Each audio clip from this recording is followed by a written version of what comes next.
Assalamu alaikum, dear students. I am Faryal Mushtaq, your National MD CAT Biology teacher. Welcome to your own YouTube channel Success Preacher. Today is our first lecture. आज हम coordination and control को discuss करेंगे. इसके की points जो NMD CAT के syllabus में शामिल हैं वो मैंने यहाँ पे ऐड कर दिए हैं. आइए हम टाइम वेस्ट किए बगैर अपना लेक्चर स्टार्ट करते हैं. सबसे पहले तो कोऑर्डिनेशन क्या है. जब भी इन्वायरमेंट में किसी किस्म का चेंज आता है, चाहे वो बॉडी का इंटरनल इन्वायरमेंट हो या एक्सटर्नल इन्वायरमेंट हो, उस चेंज को डिटेक्ट करने के लिए और उस चेंज को रिस्पॉन्ड करने के लिए जब डिफरेंट बॉडी पार्ट्स आपस में इंटरेक्ट करते हैं, इंटीग्रेट करते हैं टू परफॉर्म डिफरेंट फंक्शंस, इसको कोऑर्डिनेशन कहते हैं. Coordination is the integration and interaction of different parts of body to perform specific functions. Coordination की दो टाइप्स हैं, nervous coordination and chemical coordination. Chemical coordination जिसमें हार्मोन्स इंक्लूड होते हैं उसको हम नेक्स्ट लेक्चर्स में डिस्कस करेंगे. आज का हमारा मेन फोकस नर्वस कोऑर्डिनेशन पे होगा, जिसमें मेनली हम नर्वस सिस्टम ऑफ मैन को देखेंगे. आइए देखते हैं कि नर्वस कोऑर्डिनेशन में कौन से स्टेप्स इन्वॉल्व होते हैं. Steps involve in nervous coordination. इसमें 3 स्टेप्स इन्वॉल्व होते हैं. First step is detection of stimulus or reception of stimulus, which is done by receptors. Second step is analyzing and processing information. वो जो signal receive हुआ है उसको analyse करना, उसकी इंफॉर्मेशन को प्रोसेस करना, ये सेकंड स्टेप है, and this is done by neurons. Third step is response to the stimulus, which is done by effectors. Neurons का काम ये है कि इन्होंने रिसेप्टर से इंफॉर्मेशन लेनी है, उसको एनालाइज करना है, उसको प्रोसेस करना है और आगे इफेक्टर्स को पास कर देना है, और इफेक्टर्स ने अल्टीमेटली एक्शन परफॉर्म करवाना है, इन्होंने रिस्पॉन्ड करना है. इफेक्टर्स में मसल्स और ग्लैंड्स दोनों शामिल हैं. रिसेप्टर्स को हम डिटेल में डिस्कस करते हैं. They are also called transducers. Receptors में भी ऑर्गेन्स, टिश्यूज, cells और nerve endings.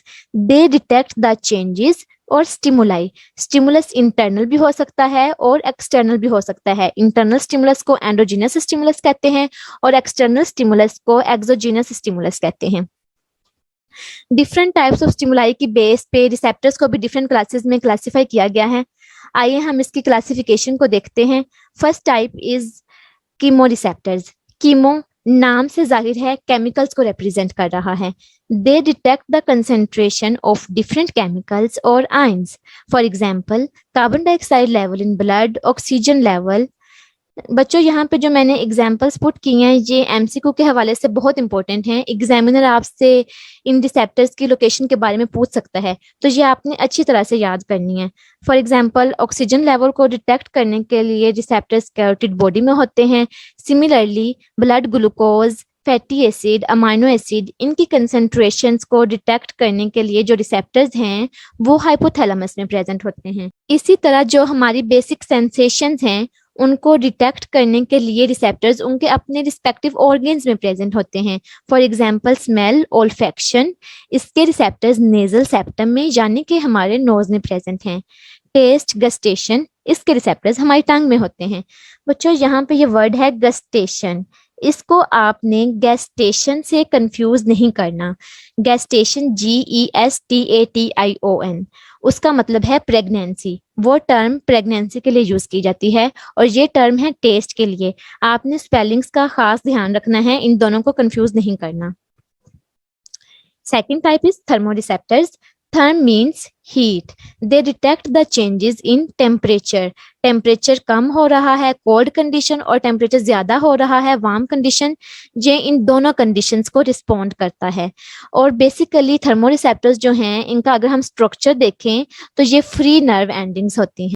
नेक्स्ट हैं हमारे पास mechanoreceptors. They detect the stimuli of touch, pressure, hearing, equilibrium, body position, etc. अगर हम स्ट्रक्चरल पॉइंट ऑफ व्यू से देखें तो इनकी फ्री नर्व एंडिंग्स होती हैं, एक्सपेंडेड टिप एंडिंग्स होती हैं और स्ट्रे एंडिंग्स होती हैं. मैकेनो वर्ड जो है वो मैकेनिकल से निकला है. बेसिकली ये टच के लिए यूज किया जाता है. तो स्किन के रेफरेंस से इसकी 3 टाइप्स हैं. First one is Meissner corpuscles. They are present in skin for touch. Similarly Pacinian corpuscles, ये भी स्किन में प्रेजेंट होते हैं. Stretch receptors, for example, baroreceptors in blood vessels, stomach, जब ब्लड वेसल्स कॉन्ट्रैक्ट करती हैं तो उनकी कॉन्ट्रैक्शंस को डिटेक्ट करने के लिए वहां पे बैरोरिसेप्टर्स प्रेजेंट होते हैं। स्टमक के केस में फॉर एग्जांपल जैसे हम कहते हैं ना कि जब हमें बहुत ज्यादा भूख लगी होती है तो हम कहते हैं कि हमारे पेट में चूहे दौड़ रहे हैं, तो जब वो स्टमक में से एक wave of contraction and relaxation generate होती है, उस वेव को डिटेक्ट करने के लिए भी वहां पे स्ट्रेच रिसेप्टर्स प्रेजेंट होते हैं। Similarly branchial vessels in fishes, उनमें भी स्ट्रेच रिसेप्टर्स प्रेजेंट होते हैं। नेक्स्ट है photo receptors. They are also called electromagnetic receptors and they respond to the stimuli of light. और इनकी प्रेजेंस की बात करें तो ये आईज में पाए जाते हैं। आईज के जो सेल्स हैं, रोड्स एंड कोन्स, उनमें ये रिसेप्टर्स प्रेजेंट होते हैं। Last type is nociceptors. They basically produce the sensation of pain. ये पेन के सेंसेशन को प्रोड्यूस करते हैं। और अगर हम इसके स्ट्रक्चर की बात करें तो इसकी अनडिफरेंशिएटेड एंडिंग्स होती हैं। अब है modalities of sensation. Modalities of sensation क्या है? Each principal type of sensation that we experience, for example, sight, sound, touch, pain, these are called modalities of sensation. जो भी principal type of sensation हम experience करते हैं ना, उसको modalities of sensation कहते हैं। यहाँ पे एक कंफ्यूजिंग पॉइंट ये है कि जो नर्व फाइबर्स होते हैं वो तो जस्ट नर्व इम्पल्सेस को ट्रांसमिट करते हैं, तो फिर हमें ये मोडेलिटीज ऑफ सेंसेशन कैसे रिसीव होती हैं? इसका आंसर मैं आपको बताती हूँ कि जो भी नर्व फाइबर नर्व इम्पल्स लेके जा रहा होता है वो सेंट्रल नर्वस सिस्टम में एक स्पेसिफिक पॉइंट पे जाके टर्मिनेट होता है। फॉर एग्जाम्पल, अगर हमारी आईज से कोई नर्व फाइबर नर्व इम्पल्सेस लेके जा रहा है तो उसने ब्रेन में जाके एवं किसी एरिया पे टर्मिनेट नहीं हो जाना, उसने ब्रेन में जाके एक स्पेसिफिक एरिया है विजुअल कॉर्टेक्स, उसने हमेशा वहां पे जाके टर्मिनेट होना है। और इस तरह से हमें वो जो साइट की मोडेलिटी है वो रिसीव होगी। एक और इम्पोर्टेंट पॉइंट इसमें है स्पेशलाइज्ड रिसेप्टर ऑर्गन। जो भी हमारी बॉडी के रिसेप्टर ऑर्गन्स हैं वो स्पेशलाइज्ड हैं एक स्पेसिफिक स्टिमुलस को रिसीव करने के लिए। मतलब अगर हमारे कान हैं तो वो सिर्फ सुन सकते हैं, वो देख नहीं सकते। सिमिलरली अगर हमारी आईज हैं तो वो जस्ट लाइट के स्टिमुलस को डिटेक्ट कर सकती हैं, ऐसा नहीं है कि वो कोई हेयरिंग के स्टिमुलस को डिटेक्ट करना शुरू कर दें। तो मतलब ये है कि each receptor organ is specialized to receive the specific stimulus. First type is hair end organs. They are present at the base of hairs and these are for touch. ये touch के लिए हैं। Second type is Meissner corpuscles. Meissner corpuscles जो हैं ये encapsulated होते हैं। मतलब ये कि ये कैप्सूल के अंदर इनक्लोज होते हैं और ये पेपिली में पाए जाते हैं। हमारी जो फिंगर टिप्स होती है ना, फिंगर टिप्स पे ये पाए जाते हैं। और इनका जो स्ट्रक्चर होता है वो आगे से नोब लाइक स्ट्रक्चर होता है। Third type is Pacinian corpuscles. ये भी इनकैप्सुलेटेड होती हैं, कैप्सूल के अंदर इनक्लोज होती हैं, लेकिन इन्होंने डीप प्रेशर स्टिमुलस को रिसीव करना होता है। मीजनर कार्पसल्स और पेसिनियन कार्पसल्स का एक इंपॉर्टेंट डिफरेंस मैं आपको बता रही हूँ, आप इसको अपने पास नोट डाउन कर लें, बल्कि मैं आपको इसकी डायग्राम से समझाती हूँ। ये देखें, ये है मीजनर कार्पसल्स और ये हैं Pacinian corpuscles. Pacinian corpuscles quite deep in the skin present हैं, लेकिन जो मिजनर कार्पसल्स हैं वो थोड़े ऊपर प्रेजेंट हैं। तो ये एमसीक्यू हमसे पूछा जा सकता है कि इन दोनों में क्या डिफरेंस है। ये दोनों स्किन में ही प्रेजेंट हैं, लेकिन डिफरेंस इनका डेप्थ की बेस पे आ जाता है। ये सेम रिसेप्टर्स ह्यूमंस के अलावा दूसरे एनिमल्स में भी फंक्शंस परफॉर्म कर रहे हैं। फॉर एग्जांपल, अगर हम रेंगने वाले जानवरों को देखें, टेरेस्ट्रियल वर्टिब्रेट्स को, तो वो ग्राउंड की वाइब्रेशंस को इजीली डिटेक्ट कर लेते हैं। उसकी क्या वजह है कि उनके जॉइंट्स में रिसेप्टर्स ज्यादा होते हैं। डिस्ट्रीब्यूशन ऑफ रिसेप्टर्स को देखें तो receptors are not evenly distributed on entire body surface. For example, जो टच रिसेप्टर्स हैं वो हमारी फिंगर टिप्स पे ज्यादा हैं as compared to over back. Relative abundance of various types of receptors ये भी वेरी करती है। Pain receptors nearly 27 times more than cold receptors, cold receptors 10 times more than heat receptors and heat receptors 270 times more than pain receptors। बच्चों, ये points MCQs के लिए बहुत important हैं, आपने इसको अच्छी तरह से याद करना है। अब है neurons. The chief structural and functional unit of nervous system. Nervous system का स्ट्रक्चरल और फंक्शनल यूनिट, जो बेसिक यूनिट है ना, वो न्यूरॉन्स हैं। न्यूरॉन्स का काम यह है कि इसने नर्व इम्पल्स को जनरेट करना है, उसको कंडक्ट करवाना है अक्रॉस द साइनेप्स। साइनेप्स हम अगले लेक्चर में डिस्कस करेंगे। न्यूरॉन्स ने रिसेप्टर से इंफॉर्मेशन लेके उसको एनालाइज करके उसको प्रोसेस करके इफेक्टर्स को पास करनी होती है। न्यूरॉन एक हमारे पास नर्वस टिश्यू है। अगर हम हायर एनिमल्स और ह्यूमंस की बात करें तो इसमें दो तरह के नर्वस टिश्यू होते हैं। एक न्यूरॉन्स जो कि नर्वस सिस्टम का 50% बना रहे होते हैं, दूसरे हैं न्यूरोग्लिया या इनको न्यूरोग्लियल सेल्स भी कहते हैं और ग्लायल सेल्स भी कहते हैं। ये भी नर्वस सिस्टम का 50% बना रहे होते हैं। इनको नर्सिंग सेल्स या नोरिशिंग सेल्स भी कहते हैं क्योंकि ये न्यूरॉन्स को प्रोटेक्शन और नोरिशमेंट प्रोवाइड कर रहे होते हैं, न्यूरॉन्स को न्यूट्रिशन प्रोवाइड करते हैं। न्यूरोग्लियल सेल्स की एक बहुत इंपॉर्टेंट एग्जाम्पल है Schwann cell. Schwann cell neuron में एक्सोन जो होता है उसके अराउंड माइलिन शीथ बनाता है। माइलिन शीथ जो है उसने एक्सोन को प्रोटेक्शन और इंसुलेशन प्रोवाइड करनी होती है। ये देखिए मैं आपको स्ट्रक्चर ड्रा करके दिखा रही हूँ। ये एक्सोन के अराउंड शिवान सेल ने माइलिन शीथ बनाई हुई है। ये आई थिंक आपके माइंड में अब स्ट्रक्चर आ गया होगा। मेरी ड्राइंग इतनी अच्छी नहीं है इसलिए डायग्राम थोड़ी सी सही नहीं बनी, बट आप देख सकते हैं कि ये माइलिन शीथ है, उसको इंसुलेशन प्रोवाइड कर रही है। सो शिवान सेल्स जो हैं वो न्यूरोग्लियल सेल्स की एक बहुत इंपॉर्टेंट एग्जांपल है। Structure of neuron.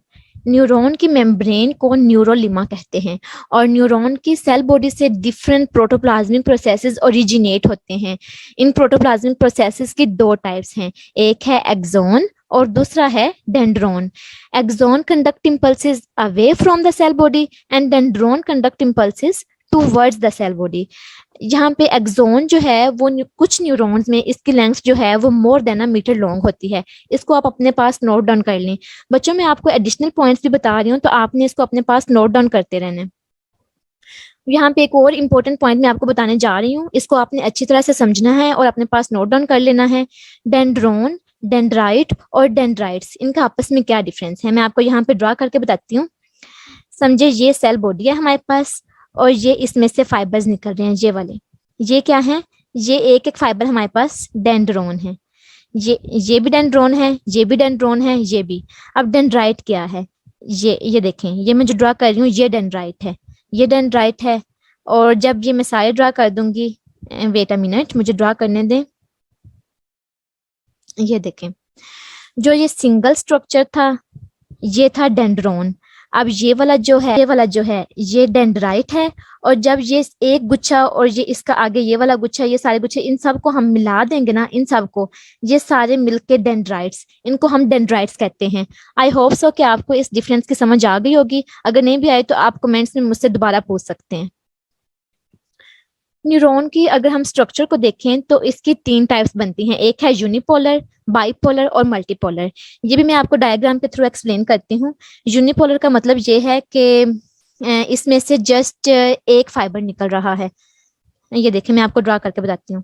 ये सेल बॉडी है, इसमें से अगर जस्ट एक फाइबर निकल रहा है तो ये है यूनिपोलर, ये यूनिपोलर हो गया। बाइपोलर का मतलब ये है कि इसमें से दो फाइबर्स निकल रहे हैं, एक फाइबर ऊपर चला जाएगा और दूसरा फाइबर नीचे आ जाएगा। और मल्टीपोलर का मतलब ये है कि उसमें से मल्टीपल फाइबर्स निकल रहे हैं। एक तो एक्सोन हो जाएगा, एक्सोन हमेशा हर न्यूरॉन के पास एक होना है। ये बात आपने याद रखनी है कि डेंड्राइट्स ज्यादा हो सकते हैं, डेंड्रोन ज्यादा हो सकते हैं, लेकिन जो एक्सोन है वो हर न्यूरॉन के पास हमेशा एक ही होगा।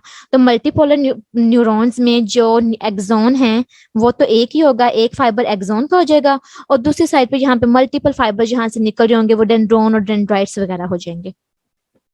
आई होप सो कि आपको इस डिफरेंस की भी समझ आ गई है। आगे on the basis of function neurons को तीन टाइप्स में क्लासिफाई किया गया है। सेंसरी न्यूरॉन्स, इनको एफरेंट न्यूरॉन्स भी कहते हैं, एसोसिएटेड न्यूरॉन्स या एसोसिएशन न्यूरॉन्स भी कहते हैं, और इसको इंटर न्यूरॉन्स, इंटरमीडिएट न्यूरॉन्स या रिले न्यूरॉन्स भी कहते हैं। थर्ड टाइप है if motor neurons, motor neurons को इफरेंट न्यूरॉन्स भी कहते हैं।